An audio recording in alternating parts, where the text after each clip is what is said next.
우리가 겉으로 보기에는 참 아름답고 또 아무런 문제가 없어 보이는 것 같지만 실제로 가까이 다가가 보면 어려움이 없고 문제가 없는 인생은 없습니다.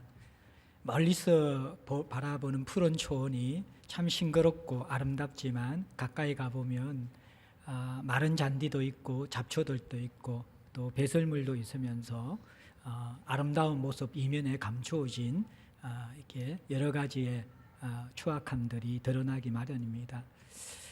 인생을 살아가며 생각하는 것은 문제가 없는 삶을 기대하는 것이 아니라 문제는 항상 있는 것인데 어떻게 그 문제를 극복하고 그 안에서 하나님 나라를 누리며 자라갈 수 있는가, 이 비결을 배우는 것이 성도와 가정과 공동체에 너무나 중요한 신앙적 과제인 것 같습니다. 우리가 잘 아는 일본의 자동차 회사인 혼다라는 그 회사에서는 1년의 마지막에 올해의 실패왕을 뽑아서 시상하는 제도가 있다 그래요. 연구 실적 가운데 가장 엉망인 한 사람을 뽑아가지고 상금으로 100만 엔을 준다고 합니다. 우리나라 돈으로 한 1,100만 원 정도 이상 되는 돈인데요. 왜 그러냐 그러면 회사가 모험적으로 창의적으로 자라나기 위해서는 실패를 두려워하지 않아야 되는데 그 실패하는 사람들에게 개인에게 책임을 묻게 되어질 때 사람들은 소극적이 되기 때문에 오히려 더 많이 실패한 사람들을 격려해주고 실패를 디딤돌로 삼아서 더 창의적이고 또 회사에 도움이 되는 그러한 프로그램들이나 일들을 개발하라라는 격려의 의미가 있는 것이죠. 마찬가지로 우리가 개인이든 공동체이든 문제가 없는 것도 문제가 없는 것이 좋은 삶이라는 그런 생각들보다는 우리는 신라군을 살아가면서 세상이 악하고 우리가 약하고 한계가 있기 때문에 끊임없는 문제는 우리에게 있기 마련이라는 것을 인정을 해야만 합니다. 그리고 그 문제를 이상히 여기는 것이 아니라 걸림돌이 올 때 그것을 성숙하게 이제는 하나님 안에서 다루어낼 수 있고 오히려 그 다루어냄을 통해서 견고해지고 성숙해가는 문제 안에서 하나님을 만나며 누리는 성도의 삶의 비결을 우리가 배워가야 하는 것이죠. 이제 사도행전 4번째 강해인데요. 제자들 중심으로 한 이 기도 공동체가 이제 마련되어졌죠. 예루살렘을 떠나지 말라라는 주님의 명령을 그들이 순종하여서 성령을 기다리며 또 성령을 받아서 땅끝까지 예루살렘과 원유대와 땅끝까지 복음을 전할 그러한 채비를 갖추었습니다. 그런데 이 제자들 공동체에 하나의 걸림돌이 생기게 되었습니다. 그것은 12명으로 시작되어진 제자 공동체에 결혼이 생기게 된 것입니다. 한 사람이 빠지게 되었습니다. 그 내용이 오늘 본문 18절, 19절 내용에 나옵니다. 이 두 구절이 갈로 안에 담겨져 있습니다. 이것은 베드로의 설교 안에 있는 내용인데 베드로가 어떤 사람의 제3자의 기록을 인용했기 때문에 이것이 갈로 안에 담겨져 있는 것입니다.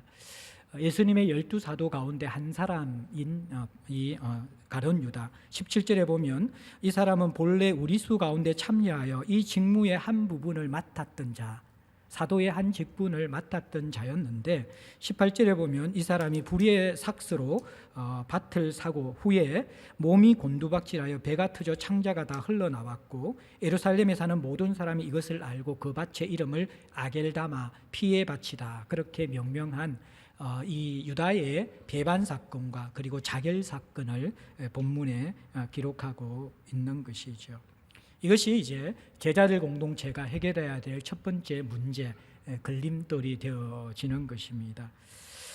먼저 우리가 이 부분이 본문의 중심은 아니지만 교회 다니는 사람들도 이 사도행전의 이 유다의 비참한 죽음이 너무 인간적으로 연민의 마음이 생기기 때문에 유다의 인생을 불쌍히 여기고 또 유다는 성경의 예언이 성취되어야 하기 때문에 어떻게 보면 희생된 사람 아닌가, 마술적인 그 힘에 의해서 어쩔 수 없이 사단에게 끌려가서 예수님을 팔고 난 다음에 재정신 차리고 양심의 가책을 받아서 자결한 유다의 모습이 가련하다.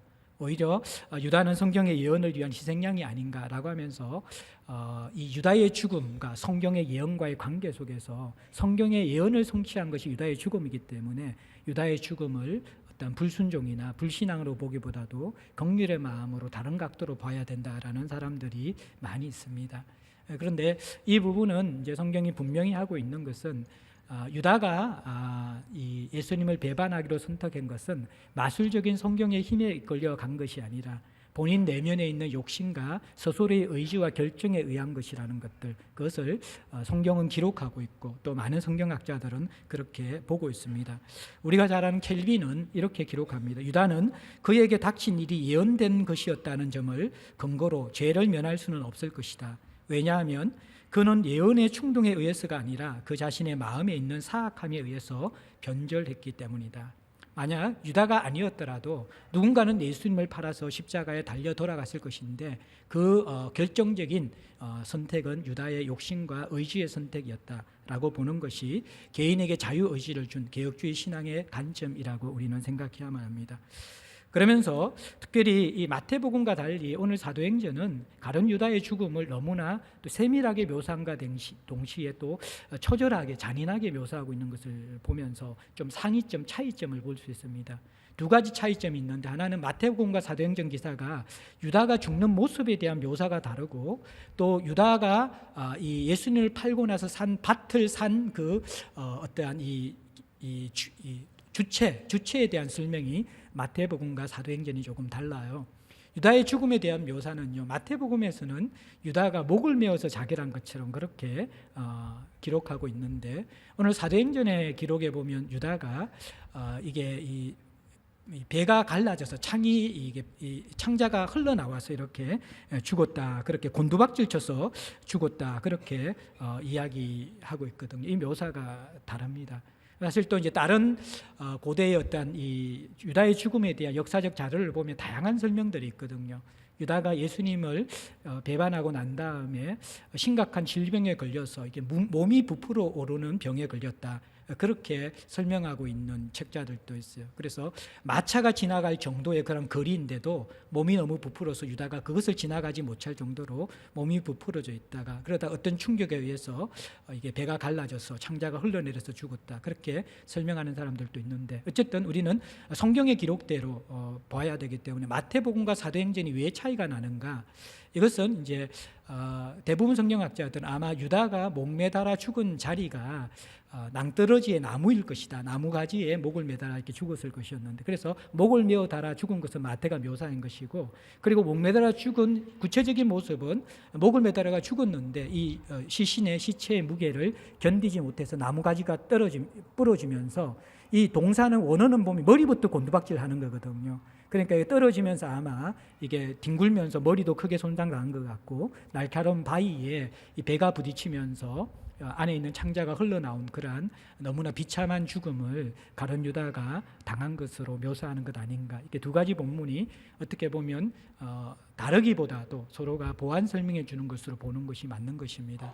그리고 또 하나는 밭을 산 주체도 마태복음에서는 그 예수님을 판 30냥의 돈을 가지고 유대의 종교 지도자들이 밭을 산 것이다 라고 그렇게 묘사하고 있는데, 오늘 본문의 18절에 보면 이 사람이 불의의 삭수로 밭을 샀다, 유다가 한 것으로 그렇게 묘사하고 있습니다. 이건 역시 유다의 돈으로 종교 지도자들이 샀기 때문에 그 주체를 유다로 보는 것이 별 문제가 없기 때문에 그렇게 기록하는 것으로 우리가 보아야만 할 것입니다. 자, 그러면 이 유다의 죽음이 이제 새롭게 시작하는 초대교회 공동체의 기초를 놓는데 걸림돌이 되는데, 그 이유는 이 10이라는 숫자의 어떤 상징적인 의미가 좀 있었거든요. 그것은 뭐냐 그러면 이스라엘 백성들에게 이게 10이라는 것은 완전수를 의미하는 것이고요. 그리고 이것은 예수님께서 12사도를 세울 때 예수님께서 정하신 충분한 수였거든요. 그래서 예수님께서 정하신 이 수를 채우기를 원했고, 그러면 예수님께서 왜 12사도를 선택하셨는가? 그것은 아마 이제 구약의 배경과 그리고 마지막 계시록에 나오는 종말론적인 배경 속에서 10이라는 숫자가 등장하는데, 구약의 10이라는 숫자는 이스라엘의 12지파를 의미하는 것이거든요. 어떻게 보면 이 하나님 나라의 언약에서 실패한 이스라엘의 12지파를 대신하여서 예수님께서는 12제자, 12사도를 세우시고, 그래서 이 12사도를 시작하는 이 12제자들을 통하여서 새로운 이스라엘을 예수님께서 이제 출현시키는 것이죠. 새 이스라엘인 교회를 출현시키기를 원하셨고, 그리고 계시록에 보면 이 12지파가 다시 하나님의 보좌 앞에서 찬양하는 모습으로, 그래서 이 12이라는 숫자는 이스라엘이 계속 이어지면서 영적인 하나님 나라를 회복해 나가는 하나님 나라의 백성의 상징과 같은 그런 숫자이거든요. 그렇기 때문에 아마 이 10이라는 숫자가 예수님께서 정하신 충분한 수이며, 신약과 계시록과 또 그리고 이 교회의 성격을 함께 담아내는 숫자이기 때문에 이것을 결혼으로 남겨두기보다도 보충하여 세워야 된다라는 그러한 기본적인 이해들이 있었던 것 같아요. 그래서 이 문제를 채워야 되는 그러한 이 상황에 봉착하게 된 것이죠. 근데 예수님이 이제 성천하고 없잖아요. 리더십이 없는 가운데서 한 사람의 리더를 세운다는, 사도를 세운다는 것은, 이것은 쉬운 일은 결코 아니었던 것 같아요. 이 공동체가 이제 이 문제를 해결해 가는 것을 우리가 보면서 우리에게 있는 이러한 문제점들, 또 우리 가정의 문제점들, 그리고 우리의 공동체의 문제점들이 생길 때 이 걸림돌을 어떻게 해결할까에 대한 성경적 원리들을 우리가 좀 보아야 할 것 같아요.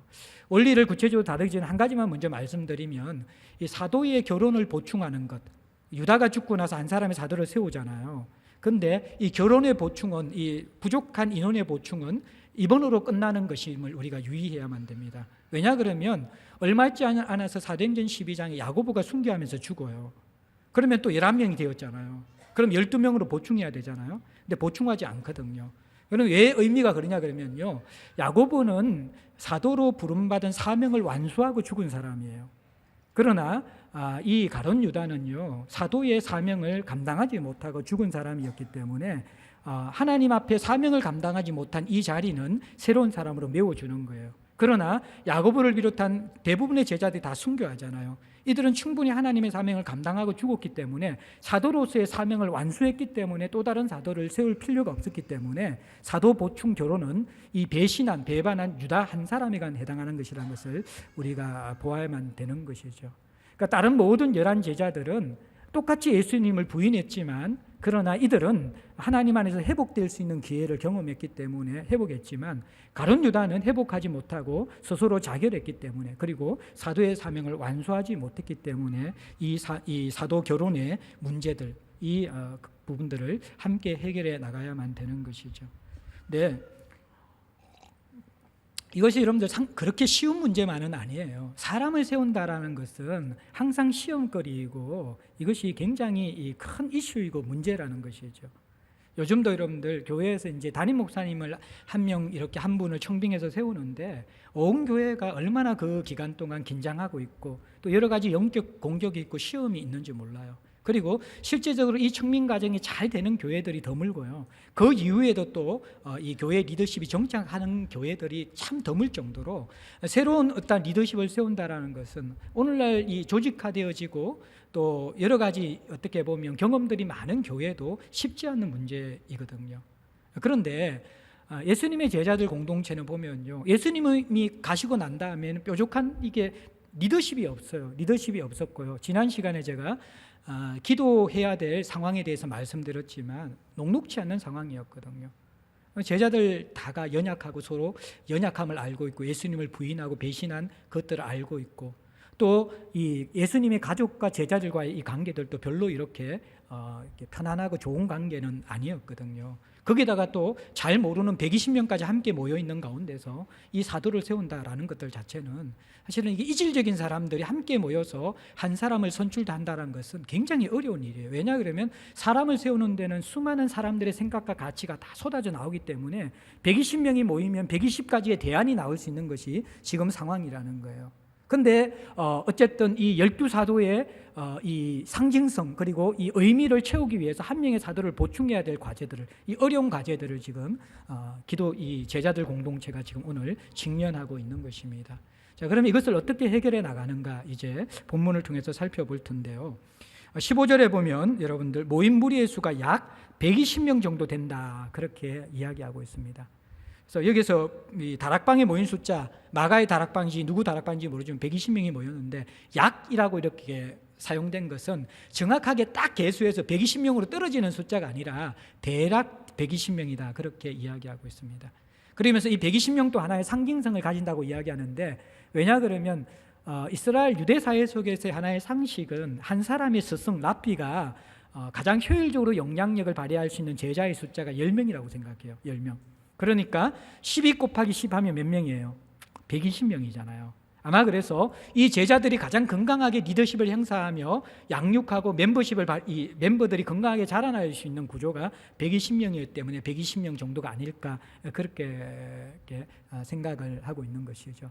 근데 이것을 또 약이라는 단어를 가지고 자유주의 신학자들은 이것을 사실이 아닌 것으로 상징적인 숫자이지 120명이 안 모였다 그렇게 해석하는 오류를 범하기도 해요. 왜냐 그러면 여러분들 우리가 예수님이 십자가에 달려 돌아가실 때 또 부활하실 때 주요 등장하는 인물들을 보면 11제자들, 유달제 11제자들과 그 다음에 예수님의 가족 그리고 몇몇 여인들이 나오잖아요. 그럼 다 합쳐봐도 20명 남짓한데 20명밖에 안 되는 사람들이 갑자기 왜 이렇게 120명으로 불었는가? 그것은 이 교회의 성장을 보여주기 위해서 성경학자, 이 성경 기록자 누가가 과장한 것이다. 실제로 다락방에 어떻게 120명이 모이는가? 실제로 모인 것은 20, 30명 정도밖에 되지 않는데 이것을 120명으로 가장했고 120이라는 숫자는 상징적인 숫자이다. 이것이 이제 자유주의 신학자들이 해석하는 것이거든요. 근데 이것은 우리가 받아들일 수 없는 것이죠. 약이라는 것은 대략이라는 뜻이긴 하지만 그렇다고 해서 상징성만 가지면서 120이 아닌 숫자를 거짓말식인 것은 아니라는 거예요. 120 가까운 숫자들이 다락방에 모여서 함께 지금 기도하고 있습니다. 그러면서 우리가 이 부분 속에서 베드로가 일어나서 새로운 사도를 선출하는 문제를 120명이 모여있는 이 기도 공동체와 함께 다루는 것으로 문제 해결의 시작이 출발되는 것을 볼 수 있어요. 여기서도 우리가 하나의 좋은 교훈을 얻을 수가 있는데 부족한 결혼된 사도의 보충은 사도들끼리 해도 되는 내부 문제로 생각할 수도 있거든요. 그렇잖아요, 그죠? 자기들이 자기 동료들이었고 또 자기들 안의 문제라고 생각하면서 11사도가 해결해도 되는 것인데 그런데 어떻게 보면 더 복잡해질 수 있고 다양한 생각과 가치를 가지고 있는 120명을 이 결정 과정에 끌어당기는 거예요. 이게 여러분들 어떻게 보면 교회의 운영 원칙에 굉장히 중요한 건강한 본을 보여주는 것입니다. 교회 운영이라는 것이 여러분들 사실은 마음 맞는 몇몇 사람이 해나가면 제일 좋은 거예요. 빨리빨리 할 수 있고. 그렇죠? 그렇지만 교회라는 것이 그런 것이 아니라는 거예요. 일을 빨리 해나가는 것이 아니라 함께 하는 것이 중요한 것이 교회라는 것이고 특별히 사도를 세우는 문제는 사도 내부의 문제뿐만 아니라 이것은 앞으로 복음 전파 공동체의 초석과 기초를 마련하는 중요한 사안이거든요. 이 중요한 안건을 마음 맞는 몇 사람만 해결하기를 초대교회 시작 공동체는 그것을 원하지 않았다라는 것입니다. 이것을 오픈하여서 어떻게 보면 더 힘들 수 있고 다양한 사람들이 섞여 있기 때문에 복잡해질 수 있지만 이 아젠다를 120명에 던져놓고 오픈시키는 것, 이것이 여러분들 이 베드로가 있는 제자 공동체의 건강성이라는 것입니다. 오늘날 교회도 마찬가지예요. 물론 시급한 일 그리고 별로 중요하지 않는 일들은 리더십이 있는 사람이 결정할 수 있지만 정말 중요한 문제들, 교회의 방향을 결정하고 큰 재정의 중요한 문제들, 철학을 결정하는 문제들은 이게 안방에서 그냥 쑥덕쑥덕 하는 것이 아니라 물론 먼저 그런 깊이 고민하고 먼저 생각하는 사람들이 있지만 그 결정 과정에서는 온 성도들이 기도하며 함께 마음을 합하여 결정하는 것이 건강한 교회를 세워가는 과정이라는 것을 여기에서 우리에게 먼저 보여주는 것이죠. 자, 그러면서 이제 구체적으로 사도의 결혼을 보충하는 문제들을 어떻게 해결해 나가기 시작합니까? 베드로가 리더십을 가지는데 이 베드로가 부활한 예수 그리스도를 만나고 난 이후에 많이 성장하고 변화된 것 같아요. 그래서 특별히 오늘 성경적인 분별력과 그리고 성경에서 일어난 건강한 상식을 통하여서 이 사도의 보충에 대한 두 가지 제안을 하게 되어지거든요. 그것을 해석해냅니다. 보시면요, 16절 말씀에 보면 형제들아 성령이 다윗의 입을 통하여 예수 잡는 자들의 길잡이가 된 유다를 가리켜 미리 말씀하신 성경이 응하였다. 결국 유다가 예수를 배반하는 길잡이가 된 그 이야기는 성경의 예언이 응한 것이다. 그렇게 베드로가 이것을 사람들에게 가르쳐 주는 것입니다. 이게 우연히 일어난 일이 아니라 언약의 성취라는 것입니다. 시편 여러분들 41편 9절에 보면 나의 신뢰하는 바 내 떡을 먹던 나의 가까운 친구도 나를 대적하여 그 발꿈치를 들었나이다 라는 다윗의 시편 9절이 있어요. 그러니까 이것을 성찬예식 때 마지막 주의 만찬 때 함께 예수님의 몸을 받아 먹은 가룟 유다가 발꿈치를 들어 예수님을 판 그 모습으로 묘사하면서 이것을 적용시키고 있는 것이죠. 그래서 이 성경은 다윗이 기록했지만 성령에 의해서 기록된 것이고, 성령께서 다윗을 통하여 예수 그리스도를 팔 가룟 유다에 대한 예언을 시편에 기록해 놓았다, 이렇게 베드로는 보고 있는 것이죠. 그리고 이것을 분별해서 적용시켜서 가룟 유다의 배반 사건에 이것을 이렇게 적용시켜서 가르치고 있는 것을 볼 수가 있습니다. 뿐만 아니라 20절에 또 시편에 기록하여서되 그의 거처를 항폐하게 하시며 거기 거하는 자가 없게 하소서. 이것은 시편 69편 25절 말씀인데, 이것은 이제 이 가룟 유다의 죽음과 그 죽음 이후에 예수님을 판 돈으로 살 이 아겔다마라는 피의 밭, 이 밭이 황폐해질 것에 대한 그 예언들, 가룟 유다의 죽음과 그 후의 모습에 대한 예언들인 것이고, 그 다음에 이어지는 그의 직분을 타인이 취하게 하소서. 이것은 시편 109편 8절 말씀인데, 이것은 새로운 사도를 선출할 것에 대한, 또 이 모든 것이 다윗의 시편인데 이것을 인용하여서 성경을 적용하고 있는 것을 볼 수 있습니다. 다윗은 아마 이렇게 이 성경 연구에 열흘 동안 기도하면서 천착했던 것 같아요. 그리고 우리가 여름 수련회 때 보았지만 이 시편이라는 것이 지금보다 구약 성도들에게 시편이 훨씬 더 중요한 것이었거든요. 그래서 특별히 시편을 중심으로 많이 연구를 했던 것 같아요. 그러면서 이 베드로는 시편 속에서 가룟 유다 사건을 해석할 수 있는 지혜들을 얻었던 것 같아요. 아마 이 예수님께서 올라가시며 기도하라고 부탁하시면서 이 사도의 결혼을 베드로는 깊이 고민했을 것이고, 그것을 기도와 함께 성경을 묵상하며 계속해서 연구하다가 시편을 읽는 가운데서 가룟 유다에게 적용될 수 있는 성경 말씀을 성령의 지혜를 통해서 깨닫게 되어지고, 그 깨달은 지혜를 지금 공동체에 나누는 베드로의 모습을 볼 수 있는 것입니다. 베드로는 성경을 깊이 연구하여 그것을 적용시키는 분별력을 가졌을 뿐만 아니라 이어지는 21절과 22절에 보면 건강한 상식을 통하여 사도 선출에 대한 기준을 공동체에 제시하는 것을 볼 수 있습니다. 21절에도 이러함으로 요한의 세례로부터 우리 가운데 올려져 가신 날까지 주 예수께서 우리 가운데 출입하실 때에 항상 우리와 함께 다니던 사람들 중에 하나를 세우자. 이 첫 번째 기준이거든요. 더 간단하게 이야기하면 요한의 세례와 예수님이 올라가신 것, 이것은 예수님의 공생의 전체거든요. 요한의 세례 때부터 공생애가 시작되어지고, 그 다음에 예수님이 성천하신 것부터 성천하신 것이 공생의 마지막이잖아요.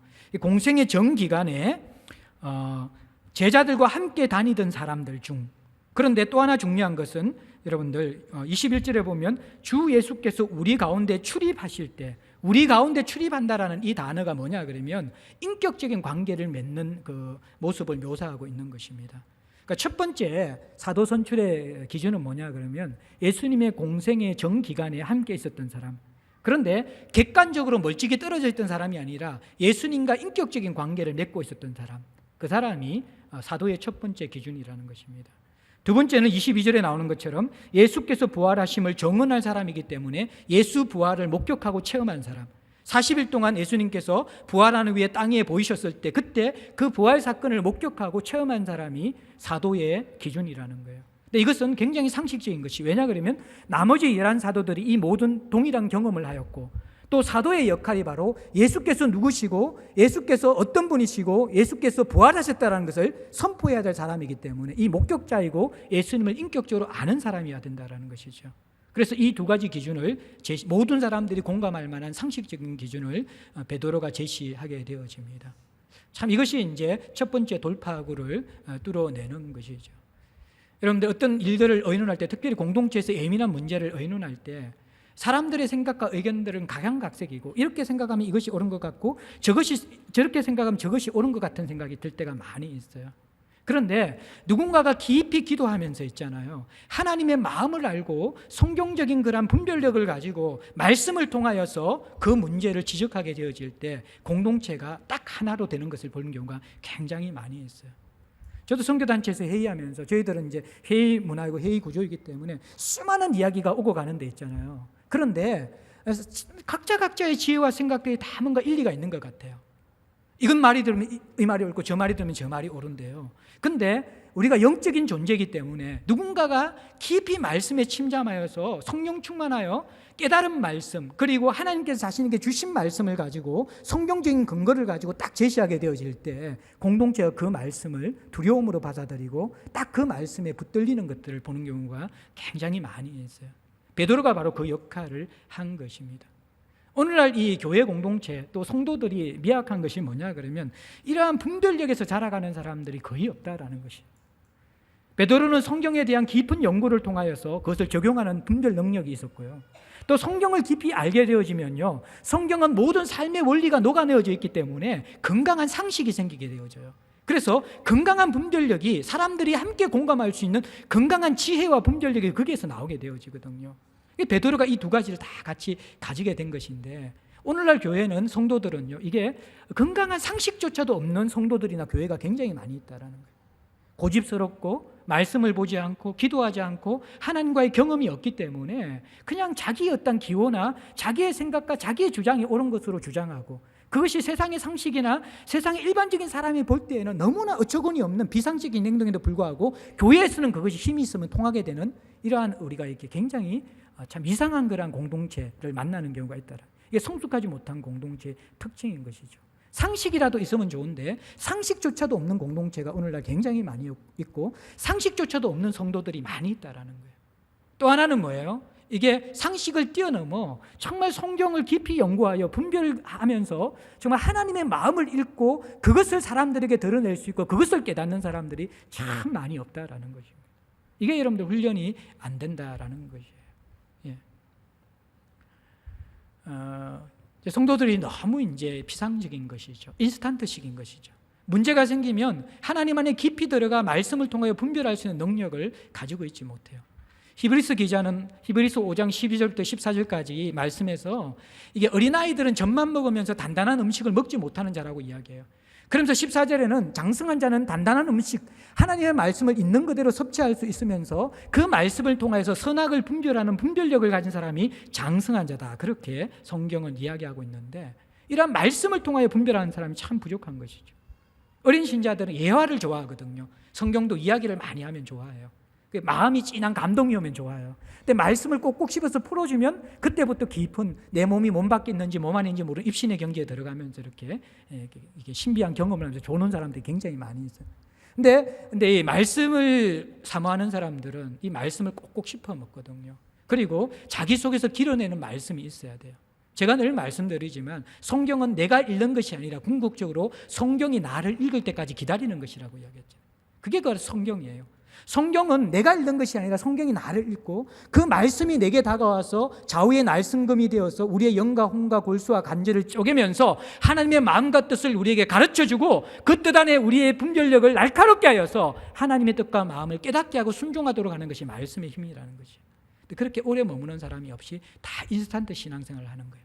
문제만 생기면 담임 목사 찾아오고, 문제만 생기면 기도 은사자 찾아가가지고 예언기도 받으려는 사람들이 너무 많은 것이죠. 물론 여러분들이 공동체를 신뢰하고 사역자를 신뢰하고 기도를 많이 하는 건강한 사람들을 신뢰하면서 여러분 문제들을 나누면서 함께 기도를 부탁하는 것은 너무나 건강하고 아름다운 모습이에요.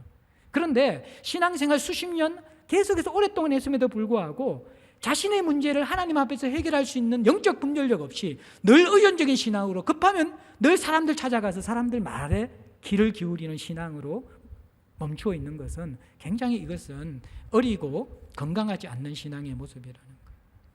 불교의 스님들은요, 하한거, 동한거라는 그러한 이 수련 생활을 해요. 하한거라는 것은 여름 동안 100일 동안 두문불출하고 기도에 들어가는 것이고, 동한거는 겨울 동안 100일 동안 또 두문불출하면서 기도의 생활에 들어가는 것이에요. 1년 365일 가운데 불교의 스님들은 200일 동안 두문불출하고 기도에만 힘쓰는 거예요. 선별교를 구도하는 분들은요, 하나의 화두를 붙잡으면 그 화두를 가지고 묵상하는 시간이 9년이라고 해요. 9년. 하나의 화두를 가지고 9년 동안 그것을 곱씹고 곱씹으면서 그 안에 진리를 구도하는 그런 열정을 가지고 있다는 거예요. 근데 오늘날 성도들은 하나님 앞에 해결할 될 문제들에 대해서 주님 앞에 머무는 영성들이 없는 것이죠. 너무나 피상적으로 가볍기 때문에 문제만 생기면 방향 감각을 잃어버립니다. 흘러 떠내려가 버립니다. 바람에 나는 겨가 되어져 버리는 것이죠. 그러니까 개인이든 가정이든 공동체든 문제가 생기면서 하나님 앞에 더 깊어지고 분별하고 경고하고 성숙되어져 가는 것이 아니라, 문제가 생기면 멘붕이 되어져 버리고 늘 처음 그 자리에 돌아가면서 어린아이처럼 신앙생활에서 흐려져 버리는, 흘러 떠내려가는 그런 모습을 보이는 경우가 너무 많이 있는 것이죠. 이 초대교회 공동체의 시작 철학 부분에서 이게 걸림돌을 해결하는데 가장 중요한 것은 분별력이거든요. 분별력. 이 분별력을 하루아침에 길러지는 게 아니에요. 깊은 묵상과 하나님 앞에 침잠해가면서 주님의 마음을 알고 성경의 진리가 세상의 가치보다 우리 안에 더 많이 채워졌을 때 자연스럽게 분별력이 생기는 것이죠. 이건 경건의 시간이 지속된 사람만이 생기는 거예요. 하루하루 하는 것들은 경험, 이게 아무런 이게 표시가 안 나지만요, 하나님과의 말씀과의 대면과 교제가 있는 것이 10년, 20년 된 사람과 그렇지 않는 사람들은요, 위기의 순간에 분별하는 것에서 달라요. 행동에서 다르다는 거예요. 베드로가 달라진 거예요. 우리 아이가 달라진 게 아니라 베드로가 부활한 주님을 만나고 나서 자기 자신의 어떠한 생각으로 하는 것이 얼마나 위험한 것이고 호언장담하다고 와장창 무너지고 나서는 말씀의 사람이 되는 거예요. 하나님 말씀을 붙다면서 그 열흘 동안 깊이 묵상하고 침잠하면서 이 유다 문제를, 성경을 끌어내고, 성경을 끌어내며 기도하면서 하나님 주신 건강한 상식과 지혜를 통해서 사도의 기준을 도출하게 되는 것이죠. 이제 이것을 가지고 공동체는 이 문제를 해결하게 되거든요. 자, 이 기준에 해당하는 사람들을 공동체 안에서 뽑아보니까 여러분들 어떻게 되어집니까? 23절에 보면 두 사람이 나타났습니다. 한 사람은 바사바 또는 유스도, 요셉이라고 하고, 또 한 사람은 마띠아라고 합니다. 바사바라는 것은 여러분들 안식일의 아들, 사바라는 것이, 사바시라는 것이 안식이거든요. 그러니까 이제 바라는 것은 아들이라는 거예요. 그러니까 바사바는 뭐예요? 안식일의 아들이라는 거예요. 아마 이게 이 사람이 안식일에 태어났기 때문에 이런 이름을 지었는지는 모르겠어요. 그리고 또 요셉이라는 것은 이것은 히브리식 이름이고, 유스도라는 것은 의로운 자라는 이 헬라어 이름이에요. 라틴식 이름이라는 거예요. 그러니까 한 사람의 이름이 세 개나 있었어요. 바사바, 유스도, 요셉. 한 사람의 이름이 많다라는 것은요, 그 당시 사회에서는 영향력 있는 유력자였다라는 것을 의미하는 거예요. 한 사람이 유명하면 뭐예요? 그 사람 호도 있고 별칭도 있고 여러 가지가 있잖아요. 그죠? 그런 것처럼 이 바사바라는 사람은 초대교회, 사회적으로 교회적으로 굉장히 영향력 있는 명망가였음을 우리가 알 수 있습니다. 유세비우스에 의하면 이 바사바는요, 이제 이 복음을 전하다가 이게 독을 마실 때가 있었는데, 독을 마셨는데도 불구하고 죽지 않았다라는 그런 일화가 있는 사람이 바로 바사바입니다. 그 다음에 이제 마띠아가 세워지는데, 이 마띠아는 여호와의 선물이라는 히브리식 이름입니다. 이 사람은 네세포루스라는 그 역사학자의 기록에 의하면 이디오피아에 가서 복음을 전하다가 그곳에서 순교한 사람으로 그렇게 일러지고 있습니다. 어쨌든 이 두 가지에 해당하는 사도의 두 기준, 공생의 전체를 목격하고 예수님과의 인격적인 관계가 있으면서 부활을 목격한 사람들 가운데 추려내니까 두 사람이 뽑혔고, 그것이 바로 바사바와 마띠아였다, 그렇게 볼 수 있는 것이죠. 그 다음에 이제 제자들이 이 두 사람이 뽑힌 가운데 120명이 모인 기도 공동체가 하는 일이 뭐냐 그러면 24절만 같이 한번 읽어볼까요? 같이 읽습니다. 시작. 그들이 기도하여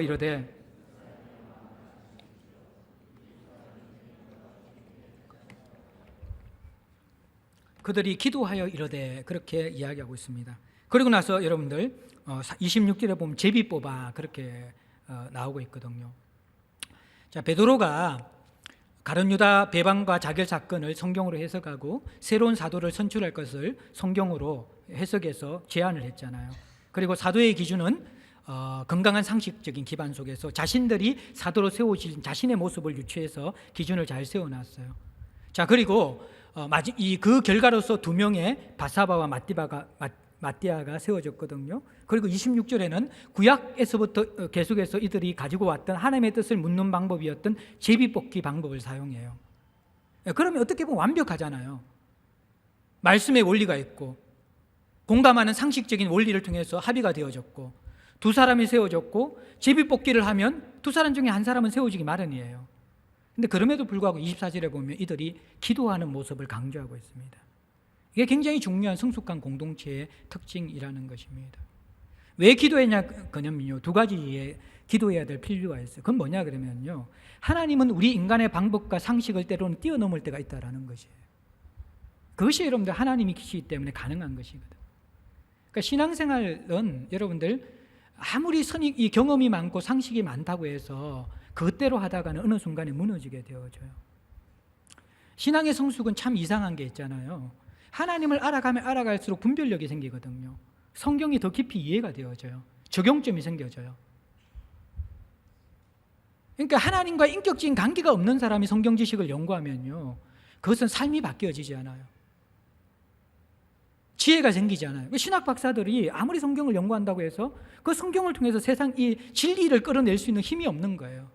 진리는 내 머리에서 올라오는 게 아니라 하나님의 성령께서 우리에게 길어주시는 것이라는 거예요. 하나님의 영이 있어야 되고 하나님을 사모해야만 돼요.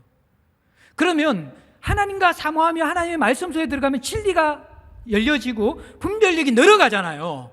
근데 분별력이 늘어갈수록 이상하게 기도하게 되어져요. 분별력이 늘어가면서 생기는 우리의 진정한 분별력은 뭐냐 그러면요, 하나님은 정말 신실하시고 하나님은 모든 것을 아시고 능력이 있으신데 말씀을 읽으면 읽을수록 나는 너무너무 무지하고 연약하고 나는 믿을 것이 없는 존재라는 것을 사람들이 깨닫게 되어져요. 참 신비로운 게 뭐냐 그러면요, 분별력이 생기는 사람들은 어떻게 보면 기도를 안 할 것 같은데 말씀을 통하여 분별력이 생기는 사람들은 기도로 이어질 수밖에 없어요. 그래서 건강한 성경 연구는 기도로 이어질 수밖에 없어요. 그래서 제가 말씀은 내가 읽는 것이 아니라 성경이 읽는 거예요. 성령이 읽는 거라고 그랬잖아요. 그런 성경 공부로 기착이 되지 않으면 그건 다 자기의 지식으로 하는 교만한 성경 공부예요. 물론 그것이 나쁘다는 게 아니에요. 객관적인 지식이 쌓여야지 체험적인 지식으로 이어지기 때문에 좋은 것인데, 그런데 여러분들이 건강한 성경 연구의 종착점에 들어가기 위해서는 그 말씀이 살아있는 진리가 되어지고 그 살아있는 분별력이 하나님이 어떠한가 나의 어떠함을 제대로 보게 해서 우리가 피조물됨을 깨닫고 기도의 자리로 인도하도록 하는 것이 정상적인 것이라는 거예요. 이 베드로가 참 성숙했고 이 제자 공동체가 성숙해 간다는 표징이 바로 여기 있다라는 거예요. 이미 여러 가지 방법이 있고 선명한데도 불구하고 자신들의 그러한 판단대로 하지 않고 여기에서 무릎 꿇고 기도하는 거예요. 하나님의 생각은 다를 수 있기 때문에. 그래서 실제로 여러분들 이 기도 이후에 제비뽑기를 할 때 그들의 상식 밖의 결과가 나오는 것을 볼 수가 있어요. 여러분들 26절에 제비 뽑으니까 누가 뽑혀졌어요? 여러분들 마띠아가 뽑혀졌잖아요. 그런데 인간적인 상식으로 볼 땐 바사바가 유력자예요. 이 사람에게 명칭되어진 이름이 3가지나 있었어요. 그리고 더 먼저 기록되어져 있어요. 이름이. 본래 갈래대로 성경의 이름에 대한 기록은요, 영향력이 있는 사람, 연장자가 우선적으로 기록되어져요. 이해되시죠? 그죠? 그러면 바사바가 객관적으로 볼 때는 초대 공동체 속에서는 마띠아보다는 기준에는 다 해당되었지만 기준을 제외하고 영향력으로 볼 때 누가 더 우위에 있었다라는 거예요. 바사바가 우위에 있다는 거예요. 근데 기도하고 제비뽑기를 하니까 누가 됐어요? 마띠아가 됐다라는 거예요. 제비뽑기는요, 두 사람의 이름을 그릇 안에 넣어놓고 나서 요즘 막 로또가 그렇게 하니까 막 돌다가 공 하나 툭 튀어나오잖아요. 그죠? 그것처럼 이게 종이 2개 넣고 막 돌리면서 종이 중에 두 이름을 적인 명단 중에 하나가 탁 튀어나오면 그게 선출된 명단이에요. 그게 제비뽑기 방식이거든요. 구약부 때 딱 했는데 마띠아가 딱 되는 거예요. 자, 기도가 왜 필요하냐 그러면요, 기도는 하나님이 때로는 우리의 상식 밖으로 인도할 수 있다는 거예요. 예? 그리고 상식 밖으로 인도할 때 이 공동체가 여러분들 보세요. 만약 인간의 상식 같으면 누가 봐도 야, 바사바가 될 것 같아 라는 상식이 있잖아요. 근데 마띠아가 됐으면 여기에 가장 순종하지 못할 사람이 누가 될 수 있겠어요? 바사바의 마음이 불편할 수 있어요. 그렇죠? 그리고 바사바에 대해 더 좋은 마음을 가지고 있는 공동체가 바사바에 대한 마음들을 가지고 있을 수 있잖아요. 근데 오늘 여러분들 이 사도의 결혼을 선출하고 나서 바사바의 불만도 안 나오고 공동체가 이것 때문에 균열되거나 서로의 주장하는 이야기도 안 나온다는 거예요. 그게 왜 그런지 알아요? 공동체가 기도를 배웠기 때문에 그렇다라는 거예요. 예. 이게 중요한 거예요, 여러분들. 예. 우리가 분별력이 있고 또 여러 가지에 대해서 참 많은 경험이 있지만 기도해야 되는 이유가 뭐냐 그러면요, 기도를 해야지 우리의 상식을 뛰어넘는 하나님의 더 예민한 마음을 알고 하나님의 뜻을 분별할 수 있다라는 거예요. 제가 좋아하는 오스왈드 챔버스가 늘 그 이야기를 했거든요. 아무리 목회 경험이 많고 사람들을 볼 때 그 사람의 문제들을 경험 속에서 이해할 수 있더라도 자기의 경험으로 사람을 다루어서는 안 된다라는 거예요. 예? 하나님은 한 사람을 각자 다 독특하게 창조하셨기 때문에 그 선입견과 경험으로 다루는 것이 아니라 그 영혼의 목자 되신 하나님의 마음을 알고 그 하나님이 그 영혼을 바라보는 그 마음을 느끼기 위해서 기도하면서 전혀 자신의 선입견과 경험을 치워버리고 그 사람을 새롭게 대하는 것이 바로 목회자의 모습이 되어야 된다는. 마찬가지예요. 우리가 기도하지 않으면 우리는 우리의 상식대로 나가요. 대부분 상식이 통할 때가 있지만요, 정말 중요할 때 상식이 막힐 때가 있어요. 기도하지 않는 사람은 그때 하나님의 뜻을 분별하지 못해요. 또 기도하지 않으면 그 결과에 대해서 공동체가 하나 되지 못해요. 오늘날 공동체가 함께 협의되어지는 당회와 재직회와 공동회 결의 과정이 있는데도 불구하고 그 이후에도 계속해서 소란스럽고 분열이 일어나고 하나 되지 못한 이유가 어디에 있는지 아십니까? 물론 가정 속의 문제들도 있겠죠. 가정이 비성경적이고 그렇다면 그건 문제지만 정상적인 가정과 정상적인 절차를 통해서 결과가 나왔는데도 불구하고 그렇게 되지 못하는 중요한 이유는 기도하지 않기 때문에 그래요. 공동체의 주인이 하나님이라는 의식이 없이 내 생각과 내 뜻대로 되지 않는 것이 잘못된 것이라는 판단 속에서 공동체를 바라볼 때 결코 그 위에 공동체가 하나 되지 못한다는 거예요. 눈에 보이는 문제는 해결하지만 더 깊은 속의 문제가 생기는 것이 기도하지 않는 공동체의 문제라는 거예요. 겉으로는 상식적인 해결은 되어지지만 더 중요한 마음의 하나됨들과 겸손함들과 사람들을 바라보는 그런 은혜의 눈빛들을 잃어버리게 되어지는 것이 상식으로 해결하는 기도하지 않는 공동체의 문제가 된다는 거예요. 지금 이 공동체가 뭐예요? 다 되어 있잖아요. 성경의 원리와 상식이 있고 오랫동안 내려오던 성경적인 원칙과 방법이 제비뽑기가 있어요. 그러나 기도함으로써 가장 중요한 종지부를 하나님 앞에 두고 찍는 것, 이것이 여러분들 성도가 문제를 해결하고 하나님의 인도를 받는 방법이라는 것입니다.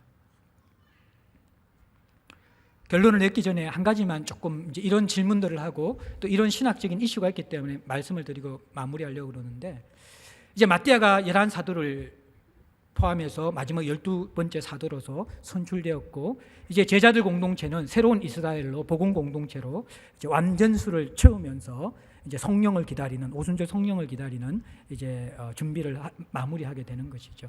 근데 이것을 유명한 설교학자인 캠벨 몰간이 이 성경의 해석을 굉장히 다르게 합니다. 어떻게 하냐 그러면 베드로가 중심이 된 제자 공동체가 마띠아를 세운 것은 하나님의 뜻을 거스리는 불순종이었다, 그렇게 해석을 하는 거예요. 왜 그러냐 그러면 나중에 누가 사도로 세워져요? 바울이 세워지잖아.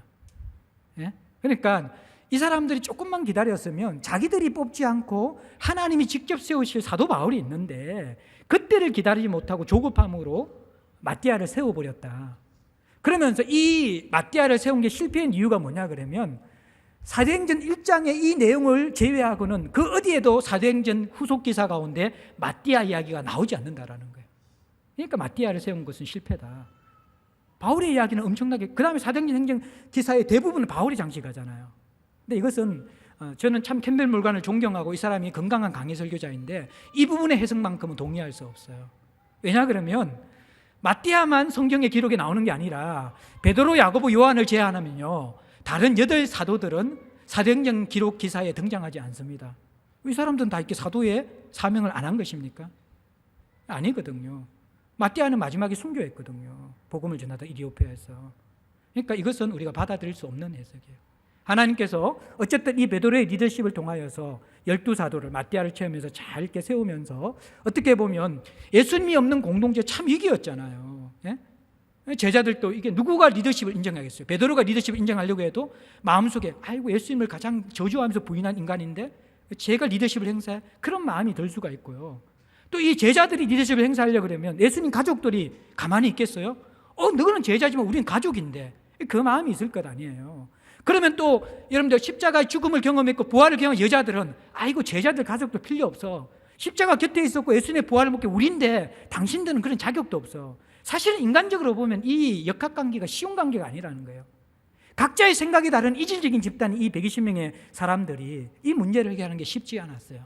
근데 이것이 첫 과제로 주어졌을 때 베드로는 회복된 모습으로 말씀을 통하여서, 그리고 말씀이 주는 지혜를 통하여서, 그리고 구약에서 흘려져 나오는 제비뽑기라는 원칙을 통하여서 해결하되 그 중심에 기도가 있었다는 것을 우리가 보아야만 되는 것입니다. 오늘 본문의 해석과 적용은 특별하게 여러분들 모르는 게 아닌 것이죠. 우리 인생은 문제가 없는 인생은 없어요. 제가 이제 참 이 교회에 오고 나서 이제 제 자신의 삶들을 보면서 좀 뭔가 이렇게 한 고비를 넘고 나면 아무 문제 없이 이렇게 풀릴 줄 알았어요. 근데 제가 신앙생활을 가만히 보니까 이 사사기는 여러분들 하양 나선형으로 내려오는 것이거든요. 예? 사울의 인생도 그런 인생인데, 근데 우리의 인생은 다윗처럼요, 이 상향 나선형처럼 산길을 이렇게 굽이기 돌아가는 것처럼 끊임없이 돌아가는데, 그런데 계속해서 고개와 언덕과 장애물이 있는 인생이에요. 그런데 올라가다 보면 다리에 근육도 생기고 영성도 하나님 앞에 견고해지면서 돌아보면 하나님의 일하심을 보면서 우리가 뿌듯할 때가 있고, 이제는 어느 정도 올라가고 나면 그 올라가는 무거운 짐과 기다리는 어려운 삶들이 우리에게 짐이 되는 것이 아니라 은근히 하나님이 어떻게 역사하실까 기다리는 삶의 체질이 훈련된다는 거예요. 오늘날 교회가, 성도들과 교회가 이게 안 돼 있거든요.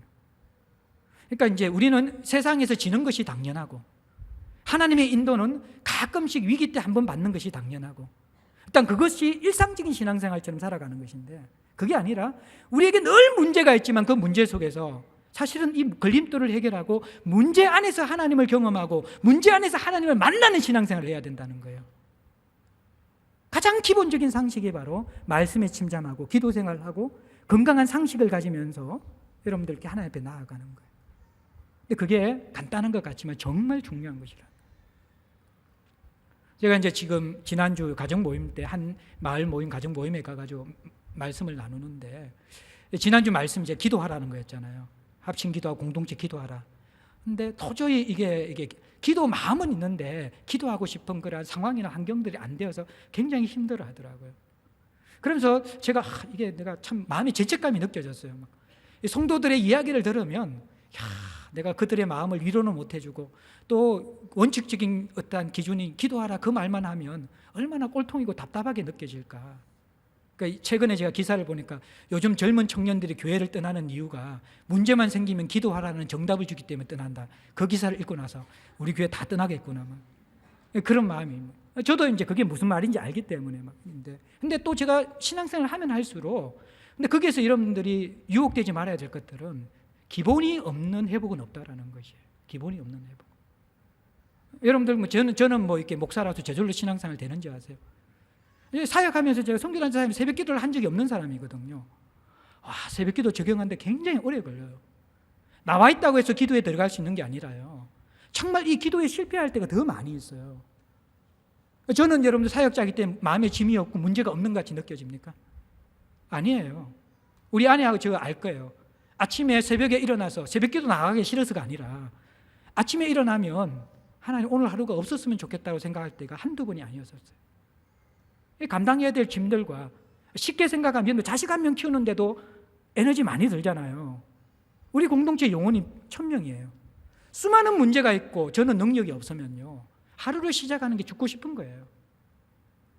목양실 출근하는 게 도살장에 끌려가는 느낌이고, 누군가에게 전화가 오면 가슴이 철렁철렁 내려앉는 그런 인생을 늘 살아가는 게 저의 모습이에요. 그런데 제가 새벽마다 나와서 주님 앞에 기도가 대단하든 한지 지금 4년, 5년이 되었잖아요. 그런데 이게 콩나물 물실에 물을 주고 나면 다 빠진 것 같아요. 뭔가 남아있는 것처럼. 아내도 그래요. 저도 그렇고요. 제가 주중예배도 거의 참석하지 않았던, 선교단체 할 때 너무 바빠가지고.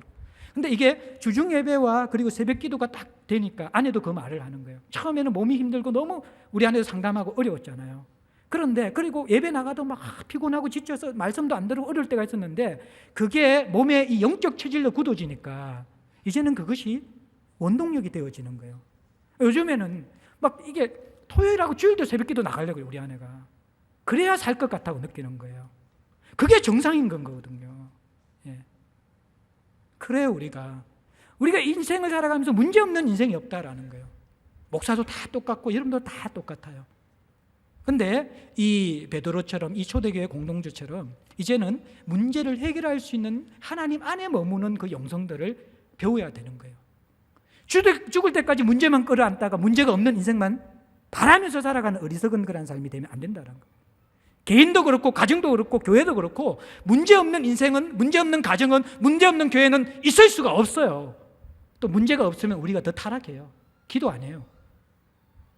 하나님은 이 산길을 오른 같은 이 길들을 통해서 우리를 성숙시키는 분이에요. 가장 기본을 우리가 훈련해야 돼요. 가장 기본이 훈련되어져야지 이 근력이 생기게 되거든요. 젊었을 때 여러분들 훈련 안 하면요, 나이 들어서 성인병 다 하거든요. 제가 요즘 목양실 1시간씩 늘 운동해요. 다리 쪼그려뜨기 하고 막 팔굽혀펴기 하고. 왜냐 그러면 이게 근육, 제가 당이 조금 있기 때문에 근육이 빠지게 되면 이게 몸 조절이 안 되게 되어져요. 그리고 근육이 다 빠지게 되면 나중에는 힘이 없어지고 일상적인 건강한 삶을 살려기도 무력해지는 거예요. 육체의 체질도 마찬가지, 영적인 것도 마찬가지예요, 여러분들이. 그냥 널버린 채로 계속 있으면 나중에는 문제가 와도 무력해서 그것을 해결할 수가 없어요. 그냥 평상시에 여러분들이 이 침잠하는 삶을 통하여서 하나님 앞에 깊이 나가야 되는 거예요. 가장 근본적인 거지만 이것을 우리가 붙잡지 않고는 살아낼 수 없고, 문제를 당연하게 생각하지 말고, 문제가 없기를 바라지 말고, 문제 속에서 우리가 하나님과 동행하여 그것을 이겨낼 수 있는 권력을 키우고 영성을 키우고 자라내야 될 시점이 바로 이 시점이라는 거예요. 앞으로 지금보다 훨씬 더 힘든 시기가 올 것입니다. 경제적으로나 영적으로나 우리의 영적 체질이 준비되지 않으면요, 이것이 공동체가 감당을 못하고 성도가 감당을 못해요. 그럼 다음 세대가 있을 수 없고 교회의 건강성을 보장할 수가 없는 것이죠. 걸림돌을 해결할 수 있는 능력을 지금부터 길러야 합니다. 그것은 기본에서 출발해야 합니다. 이 자리를 다시 한번 사모할 수 있는 저와 여러분들이 되었으면 좋겠습니다. 우리 찬송가 543장 함께 드리겠습니다.